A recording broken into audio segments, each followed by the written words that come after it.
전하도록 하겠습니다. 이렇게 시청해 주셔서 정말로 감사합니다. 2024년 현재 대한민국 사람들의 평균 기대 수명을 아시나요? 남자는 86세고 여자는 무려 90세나 된다면 믿으시겠어요? 하지만 사람이 태어나 거의 100년 가까이 산다는 것은 어쩌면 비극일 수도 있습니다. 왜냐하면 80이 넘어선 사람들이 모두 건강하게 사는 것이 아니기 때문입니다. 누군가의 도움 없이는 화장실을 가기도 힘든 몸이 될 수 있고 우리는 그렇게 되지 않는 방법에 대해 알아야 합니다. 혹시 여러분은 매일 밤마다 억지로 한 움큼의 종합영양제를 먹지 않으신가요? 또 6시 이후에는 금식하는 게 좋다고 해서 아무리 배가 고프더라도 참고 계시지 않나요? 우리는 매일 건강을 위해서 남들이 좋다고 하는 것을 억지로 하며 살아가고 있습니다. 80세를 넘어서 90세, 100세까지 건강하게 살기 위해서는 당연한 일이라고 생각하기 쉽지만 우리가 잘못 살고 있는 부분이 많습니다. 아무리 평균 수명이 늘고 오래 살 수 있는 시대가 열렸다고 해도 건강 수명이 늘지 않으면 남은 여생을 누군가의 손길 없이는 살지 못하거나 침대에서만 생활해야 하기 때문입니다. 80세는 70대와는 완전히 다르기 때문입니다. 이런 문제를 해결해주는 한 권의 책이 있습니다. 80세의 벽이라는 제목의 책인데 노부모를 둔 50대, 60대의 사람들의 필독서입니다. 최근에 저희 부모님을 생각해서 읽어보니 그동안 내가 부모님을 생각했던 관점이 잘못되었구나 싶은 큰 반성을 했습니다. 또 일반적으로 우리가 잘못 살고 있는 상식을 짚어주는 부분이 많아서 앞으로 노후를 대비하는 여러분을 위해 정리해 공유해드리겠습니다. 80세의 벽을 넘어 행복하게 사는 방법. 첫 번째, 참지도 말고 무리하지 말자. 80세를 넘긴 분들이 돌아가시고 부검을 해보면 누구나 몸 어딘가에 작게나마 암이 있다고 합니다. 또 생전에 치매를 앓지는 않았어도 뇌에서는 알츠하이머 병변이 발견된다고 합니다. 80세가 넘으면 아무리 건강한 몸이라도 어쩔 수 없이 이미 상당 부분 제 기능을 하지 못하고 있는 상태라는 말입니다. 크게 아프지 않았어도 언제 병이 생겨도 이상하지 않은 상태인데 생전에는 이러한 사실을 몰랐던 사람도 적지 않습니다. 나이가 들면 몸에 여러 개의 병의 씨앗을 가지고 살아갈 수밖에 없습니다. 이 씨앗들이 언제 싹을 키울지는 아무도 알 수 없습니다. 그래서 노년에 접어들면 오늘은 건강하다가도 당장 내일 환자가 되기도 하고 갑자기 눈을 뜨지 못할 수도 있습니다. 그렇기 때문에 80세가 넘으면 내일 당장 생이 끝난다고 해도 후회되지 않는 시간을 보내는 것이 정말로 중요합니다. 세상 사람들은 나이가 들면 참을 줄도 알고 화도 줄이라고 하지만 오히려 그렇지 않습니다. 한 번뿐인 인생에서 지금까지 참았으면 됐지 얼마나 더 참으라는 말인가요? 80세 이후 참거나 무리하지 않는 것은 남은 인생을 후회 없이 살게 하는 가장 중요한 마음가짐입니다. 사람들은 건강 생각해서 맵고 짜고 기름진 음식을 먹지 말라고 하지만 그런 것은 어디까지나 60대까지 통하는 말입니다. 물론 달고 짜거나 기름진 음식이 건강에 좋지 않지만 80세를 앞두고 있다면 완전 다른 이야기입니다. 노후에는 장기 기능의 저하로 식욕이 증가하는 경우가 있을 수도 있고 먹고 싶다는 욕구는 몸이 필요하다는 것이니 입맛을 당기는 음식은 가리지 말고 마음껏 드셔야 됩니다. 체중 관리한다고 굶거나 식단 관리하지 마세요. 나이 들었을 때는 살이 좀 찐 사람이 오히려 더 오래 산다는 통계도 있습니다. 나이 들어서 먹고 싶은 음식을 참으며 체중 조절하기는 스스로 수명을 깎는 행위입니다. 이제는 그럴 필요가 없습니다. 사람들이 채식이 좋다고 해서 매일 풀떼기만 드시지 마세요. 나이 들수록 단백질 섭취가 가장 중요하기 때문에 오히려 고기를 많이 드셔야 합니다. 그럼 술은 어떨까요? 술도 드시고 싶다면 적당히 드시는 것이 좋습니다. 몸에 너무 크게 부담되지 않는 선에서 저녁에 반주 정도를 즐기시는 것이 현명합니다. 혹시 너무 과음해서 몸을 제대로 가누지 못해 어디 넘어지기라도 하시면 상처가 아물지 않을 수 있으니까요. 또 80대에 접어들어 운동을 열심히 하는 것은 어리석습니다. 왜냐하면 그 나이에 접어들어서는 열심히 운동하는 게 내 몸에 큰 도움이 되지 않기 때문입니다. 뭐든지 적당한 것이 좋습니다. 무리해서 운동하겠다고 하다가 오히려 체내에 활성산소가 만들어지게 되면 노화를 촉진할 수도 있는데요. 80세 이후에는 가볍게 30분에서 1시간 정도 산책 겸 외출을 하는 것이면 충분합니다. 꼭 나이 들어서 이렇게 하라 저렇게 하라는 법칙 같은 것은 없다는 거죠.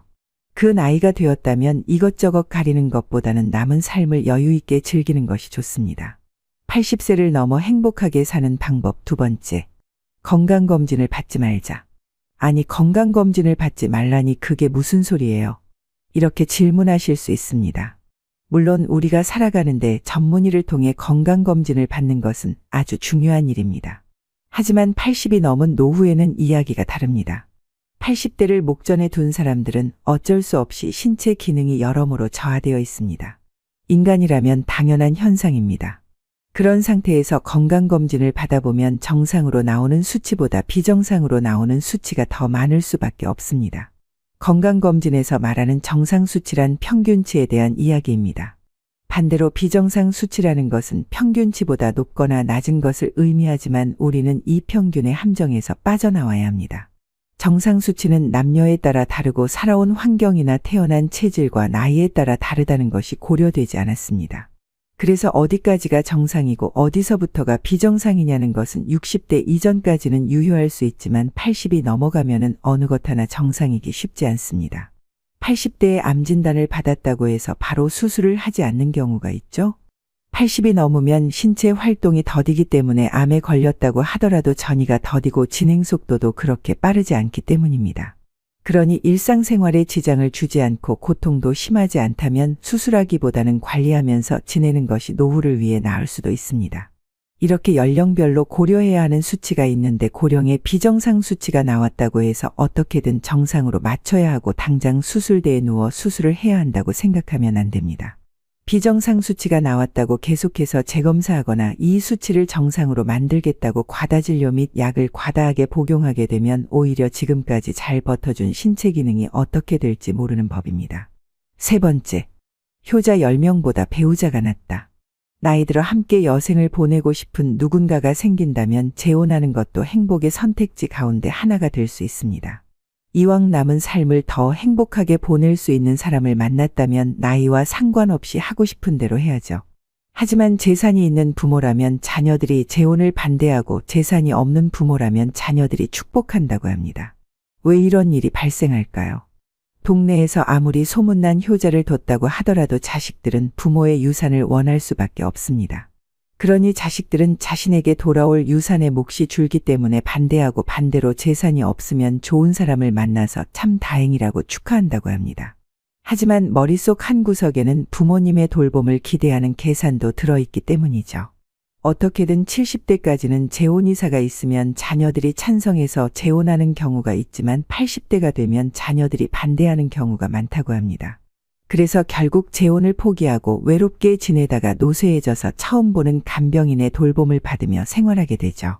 그렇다고 해서 재혼을 반대했던 자녀들이 부모를 돌보는 것도 아닙니다. 결국 나이 들어서 병들고 아프면 자식들은 소용없고 내 곁에는 배우자밖에 없습니다. 실제로 미국 하버드 대학교 연구에 따르면 60대 이상 노부부를 대상으로 조사한 결과 나이 들어 배우자와 함께 사는 사람들이 가장 행복감을 느끼고 삶에 더 많은 가치를 부여하며 살고 있다고 합니다. 인생의 절반을 넘도록 함께한 배우자가 결국에는 나를 제일 잘하는 중마고 같은 거죠. 그래서 아무리 자식이 효도를 한다고 해도 배우자만 못하다는 겁니다. 내가 외롭고 아플 때 옆에서 지켜주는 사람은 배우자고 근처에 살고 있어도 쉽게 얼굴도 안 보여주는 자식들이 아니라는 겁니다. 몸이 아파서 급하게 보호자와 동행해서 병원을 방문해야 되는 일이라도 생긴다면 매번 자식들에게 부탁하기도 눈치 보입니다. 자식들끼리 이번에는 형이 가라, 너가 가라 이렇게 다투는 것을 보는 것도 마음이 편치 않습니다. 또 멀리 살고 있다면 급한 일이 있을 때 큰 힘이 못 됩니다. 미운정 고운정으로 같이 살고 있는 배우자만큼 남은 인생의 소중한 동반자는 없다는 얘기입니다.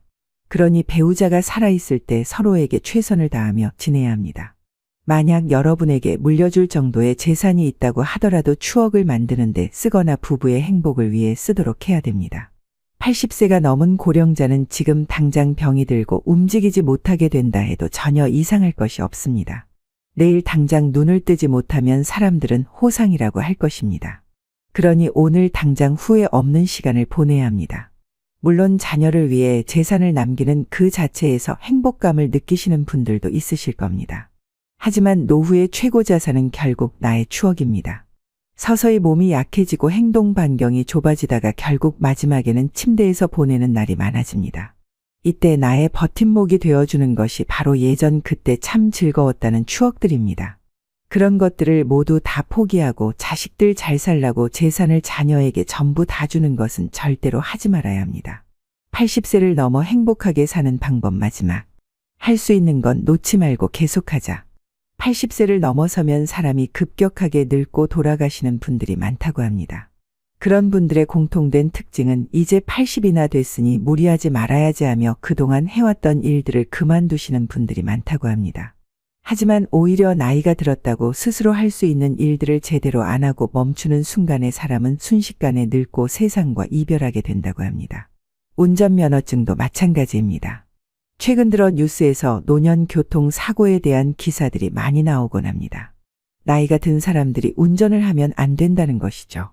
하지만 실제 교통사고 현황을 살펴보면 80대 운전자가 일으킨 사고도 분명히 있지만 20대 운전자가 일으킨 사고가 더 많습니다. 그러나 사람들은 오로지 80대가 운전을 하면 안 된다는 것에만 집중을 하죠. 언론에서는 큰일이라는 식으로 기사화를 하는 것이죠. 고령이 되면 노쇠하고 반사신경이 떨어지는 것은 사실입니다. 따라서 사고 위험률이 높아지는 것도 납득할 수 있습니다. 하지만 그렇다고 노인이라고 해서 절대로 운전을 하지 말라고 할 수 있을까요? 나이 들어 운전면허증을 자진 반납하면 지원금을 주는 제도가 있다 보니 면허증을 반납하시는 분들이 있는데요. 운전면허증을 반납하면 아무래도 외출이 줄어들게 되고 비극이 시작됩니다.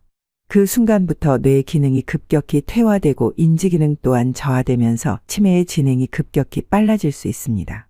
그러니 너무 장거리 운전이 아니라면 적어도 우리 동네에서는 계속 운전을 하시는 것을 추천합니다. 이외에도 내 몸이 허락하는 동안 내가 할 수 있는 일은 꾸준히 계속하시길 권해드립니다. 80세가 넘었다고 집안에만 계시는 것은 수명을 단축시키는 지름길입니다. 나갈 일이 있다면 나가보시고 하던 일이 있다면 여유롭게 천천히 해보시기 바랍니다. 결국 노인이라고 해서 다를 것 없이 똑같은 사람입니다. 나이 들었다고 이것저것 가리거나 쉬고 계시지만 마시고 하고 싶은 일, 먹고 싶은 것 다 드시면서 마음이 내키는 대로 자유롭게 사세요. 그것이 바로 인생의 행복이 아닐까요? 오늘 알려드리는 말씀이 여러분이 사는 삶의 행복을 높여주는 철학이 되기를 바랍니다. 노후의 철학을 알려드리는 철학저택이었습니다. 구독과 좋아요 한 번씩